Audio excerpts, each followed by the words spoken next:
पूरा स्टूडियो सुनसान पड़ा है, सिर्फ एक ही शख्स रुका है आप सबके लिए वीडियो रिकॉर्ड करने के लिए। तो one day one end with Jatin Sapru में स्वागत है। भारतीय टीम जब तक ये वीडियो आएगा कोलंबो पहुंच चुकी होगी। अपने अपने रूम्स में विश्राम करके आराम से उठेंगे, खाना पीना खाएंगे और फिर शाम को पहुंचेंगे प्रेमदासा अपने इकलौते नेट सेशन के लिए परसों के मैच के पहले। मतलब अब तो एक कल ही हो जाएगा जब तक ये वीडियो जाएगा। हमने बड़ी बात कर ली उस्मान तारिकी, हमने बड़ी बात कर ली पाकिस्तान के 5 स्पिनर्स की, लेकिन it's not about quantity, it's about quality. और भारत के 3 वो बहुत होने वाले हैं। Akshar Patel, Varun Chakravarthy, Kuldeep Yadav, this is going to be enough. बात करूंगा इंडिया की बॉलिंग की, लेकिन बात हम करेंगे जिम्बाब्वे और ऑस्ट्रेलिया के मैच की, क्योंकि उसी मैदान पे खेला जाएगा ये गेम एंड बार बार प्रेमदासा हमें कुछ साइंस दे रहा है। So we will talk about that game. और कोलंबो में बारिश के कितने आसार हैं, कब बारिश आने के चांसेस हैं इस मैच में, तो फिर सब कुछ फटाफट ले आते हैं। What if one and Jatin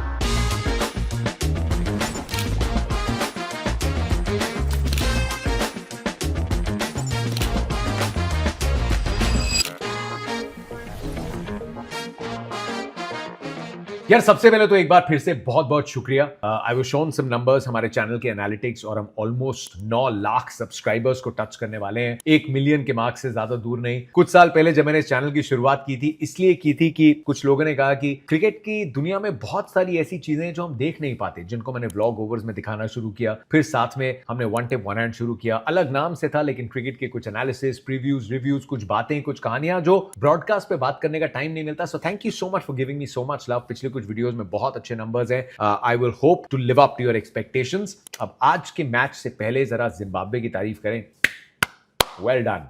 मतलब कहेंगे ऑस्ट्रेलिया पूछे तो कहना सिकंदर आया था अपनी टीम लेके। बहुत बहुत मुबारकबाद सिकंदर रजा और उनकी टीम को। जिम्बाब्वे ने खास क्या किया? अच्छा, सबसे पहले अब तक आप ये जान ही चुके होंगे, जिम्बाब्वे ने ऑस्ट्रेलिया को सिर्फ 3 बार हराया वर्ल्ड कप में। पहली बार 1983 में हराया था जब डंकन फ्लेचर कैप्टन थे। रोडीजिया से नाम पड़ा ही था जिम्बाब्वे का। उस वर्ल्ड कप में डंकन फ्लेचर ने पहले अर्धशतक मारा नंबर 6 पे बैटिंग करते हुए। सामने जेफ थॉम्सन थे, डेनिस लिली थे, जेफ लॉसन थे, रॉडनी हॉग थे, एलन बॉर्डर की वो टीम थी। और फिर गेंद के साथ 4 विकेटें ली। एक ऐतिहासिक जीत थी। वो वर्ल्ड कप जीता भारत ने। दूसरी बार जिम्बाब्वे ने हराया था 2007 में। ब्रेंडन टेलर ने उस चेज को पूरा किया था। 19.5 ओवर्स में सिर्फ एक गेंद बची थी। एक हिस्टोरिक रिजल्ट था उस पहले T20 वर्ल्ड कप में जब जिम्बाब्वे ने दूसरी बार ऑस्ट्रेलिया को हराया। वो वर्ल्ड कप इंडिया जीती थी। और तीसरी बार अब जिम्बाब्वे ने ऑस्ट्रेलिया को हराया 2026 के इस वर्ल्ड कप में। इंडिया वर्ल्ड कप जीते, ये सबकी उम्मीद है, ये विश्वास है, क्योंकि फेवरेट्स का टैग इंडिया के साथ चल रहा है। बट ये मोमेंट जिम्बाब्वे का था। जिम्बाब्वे ने अच्छा क्या किया? जिम्बाब्वे ने कंडीशंस में उस तरीके से बैटिंग की जिसकी हम बात करते आए हैं, अडेप्ट टू द कंडीशंस। यहां कोई भी 200 210 बनाने की तरफ नहीं जा रहा। अब ये वीकेंड ऑस्ट्रेलिया टीम है, लेकिन उसके बावजूद इस टीम, मतलब बीबीएल है यार। हम इंडियन टीम की बात करते हैं, हम हमेशा बोलते थे कि इंडिया 2 या 3 टीम्स बना सकती है, इतनी बेंच स्ट्रेंथ है। और ऑस्ट्रेलिया की भी टीम है, उतनी हल्की नहीं है, डिस्पाइट द फैक्ट कि ना कमिंस है, ना हेजलवुड है, ना मिचेल मार्श है। This is still a big team. Nathan Ellis को कोई विकेट नहीं दी, एडम जैम्पा को कोई विकेट नहीं दी। उनकी स्पेल में 30-34 रन बनाए, लेकिन विकेट नहीं दी। और बाकी जो बॉलर्स हैं उनको पिक एंड चूज करा। बेन डॉर्शियर्स के सामने 40 रन बना दिए। तड़ी जो उनके एक ओपनर, उन्होंने ठीक ठाक तड़ी दी, लेकिन साथ में बेनेट जो है उन्होंने 120 के इर्द गिर्द की स्ट्राइक रेट से पूरा मैच खेला। सिकंदर रजा, रायन बर्ल, एक बार फिर से it was a mixture of caution और अग्रेशन। यहां सब 150 की स्ट्राइक रेट से नहीं खेल पाएंगे, कईयों को 110 120 की स्ट्राइक रेट से भी खेलना पड़ेगा, लेकिन let's get as many runs on the board, ये एक अच्छी सोच थी। और फिर वो दबाव और विकेट का और धीमा होना, ये भारी पड़ गया ऑस्ट्रेलिया को। एंड यही एक ऐसी चीज है जो इंडियन टीम भी सबसे पहले माइंडसेट में चेंज करना चाहेगी कि 209 बने नमीबिया के सामने। वो दिल्ली की विकेट थी, वहां सब कह रहे थे अरे यार 250 260 बनने चाहिए थे, उस विकेट पे बनने चाहिए थे, लेकिन वहां नजरें थी 250 पे। यहां पे आप जाके you'll go with a free mind. आप ये सारी चीजें मन में लेके नहीं जाते कि यार हमने तो इतने रन बनाने। आप कंडीशंस देखते हैं, आप कुछ बॉल्स खेलते हैं। ओपनर्स का उत्तरदायित्व रहता है कि जब बॉल नहीं है और सामने अगर एक पेसर आते हैं, आप एकदम फियरलेस अंदाज में वो शुरुआत करने की कोशिश करें। आप ताबड़तोड़ क्रिकेट बिल्कुल खेलें,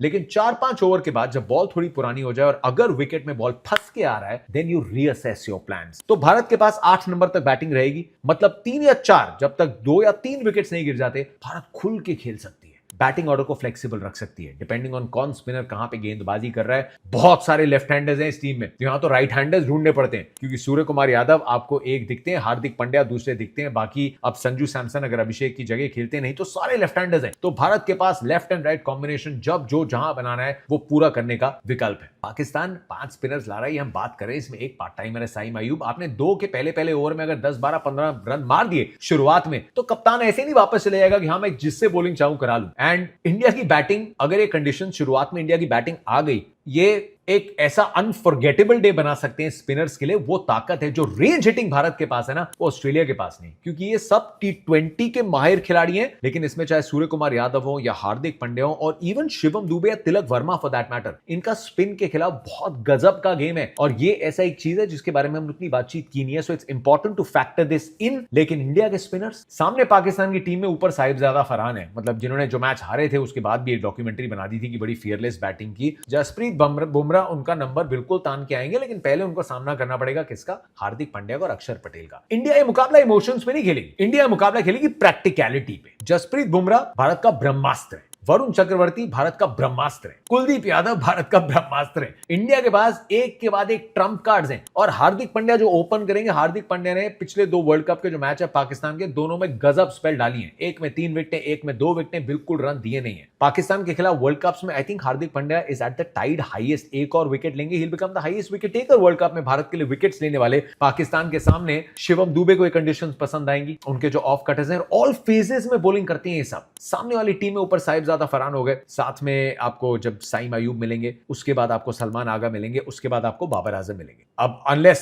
पाकिस्तान कोई चेंज करती है, 5 नंबर पे मोहम्मद नवाज को बैटिंग करता देख रहे हैं, मतलब not even going at number 4। Pakistan के खुद ही शायद फैंस बता पाए, एक समय तो Pakistan wanted to move on from Babar Azam. 102 103 की स्ट्राइक रेट में बिग बैश लीग में खेल के आए हैं, but he still found a place into this team, और वो भी सीधा आके नंबर 4 पे। और हो सकता है यहां काम आ जाए, क्योंकि स्पिन को अच्छा खेलते हैं, ऐसा आप मान सकते हैं लॉन्गर फॉर्मेट में। लेकिन मुझे तो 2019 में कुलदीप यादव की बॉल याद है जिसने बाबर आजम को आउट किया था, कहीं फिर से ऐसे ना हो जाए। उसके चांसेस रहेंगे क्योंकि वो क्वालिटी है कुलदीप यादव की। बट देन मोहम्मद नवाज से you looking at bowling allrounders, ज्यादा बॉलिंग ऑलराउंडर्स है। I am not taking anything away from anyone, लेकिन मोहम्मद नवाज, हार्दिक पांड्या तो नहीं है। उसके बाद शादाब खान के पास शिवम दुबे की बैटिंग हिटिंग तो नहीं है। सो आई एम एक्चुअली टॉकिंग यहां क्रिकेट लॉजिक। फहीम अशरफ ने अच्छा मैच जिताया नेदरलैंड्स के सामने, लेकिन कैच ड्रॉप हुआ था। तो क्रिकेट लॉजिक ये शायद पाकिस्तान के फैंस भी मानेंगे। इंडिया की टीम ऑन पेपर बहुत स्ट्रांग है, लेकिन इंडिया की टीम को सिर्फ अडेप्ट करना है। अडेप्ट करते हैं, लेकिन पाकिस्तान के बैटर्स को, इंडिया के स्पिनर्स को समझना, इंडिया के बॉलिंग लाइनअप बहुत दम है भाई, बहुत दम है। So let's not really hype all of this.